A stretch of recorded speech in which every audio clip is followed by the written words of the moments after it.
কয়েক বছর আগে জনপ্রিয় সেলিব্রিটি শো কফি উইথ করণে এসে বলিউড ডিভা ঐশ্বরিয়া রায়কে নিয়ে করা এক মন্তব্যের কারণে ইমরান হাশমি আলোচনায় চলে আসেন। তিনি অ্যাশ সুন্দরীকে প্লাস্টিক বলে মন্তব্য করেছিলেন, যার ফলে কেউ কেউ ভেবেছে ঐশ্বরিয়ার সৌন্দর্য প্লাস্টিক সার্জারির দান। নেটিজেনের এক পক্ষের দাবি, ওয়ালটন এখন দেশের সীমানা পেরিয়ে পৌঁছে গিয়েছে 50টিরও বেশি দেশে। ওয়ালটন, ঘরে ঘরে বিশ্বজুড়ে। ইমরান হাশমি সেটাই বোঝাতে চেয়েছেন।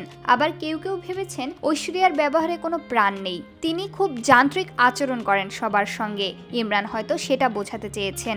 এত বছর পর সম্প্রতি আবারও সেই মন্তব্যটি আলোচনায় এসেছে, কারণ ইমরান হাশমি তার সাম্প্রতিক ইন্টারভিউতে কথা বলেছেন ওই ঘটনা নিয়ে।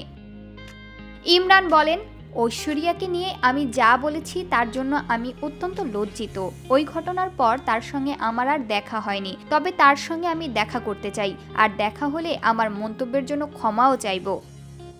তিনি আরও বলেন, আমি অনেক আগে থেকেই তার ভক্ত ছিলাম, এখনও তাই আছি। আমার মনে আছে তাকে এক নজর দেখার জন্য শুটিং ভ্যানের বাইরে 2-3 ঘন্টা দাঁড়িয়েছিলাম। ইমরান হাশমি জানান, ফিল্ম সিটিতে হাম দিল দে চুকে সনম সিনেমার শুটিং চলছিল। এমন নয় যে আমি তখন কেবলই একজন দর্শক বা তার ভক্ত, আমিও তখন নতুন নতুন কাজ শুরু করেছি ইন্ডাস্ট্রিতে। আমারও শুটিং ছিল ফিল্ম সিটিতে। যখন শুনলাম এখানে ঐশ্বরিয়া শুটিং করছে, তখন নিজের সব কাজ শেষে তার সঙ্গে দেখা করার জন্য লম্বা সময় ধরে অপেক্ষা করেছিলাম। তিনি মেকআপ করে শর্ট দিয়ে আসা পর্যন্ত অপেক্ষা করেছিলাম, তারপর তার দেখা পাই। তখনও তিনি যেমন সুন্দরী ছিলেন, এখনও তাই আছেন। আমি সব সময় তার ভক্ত।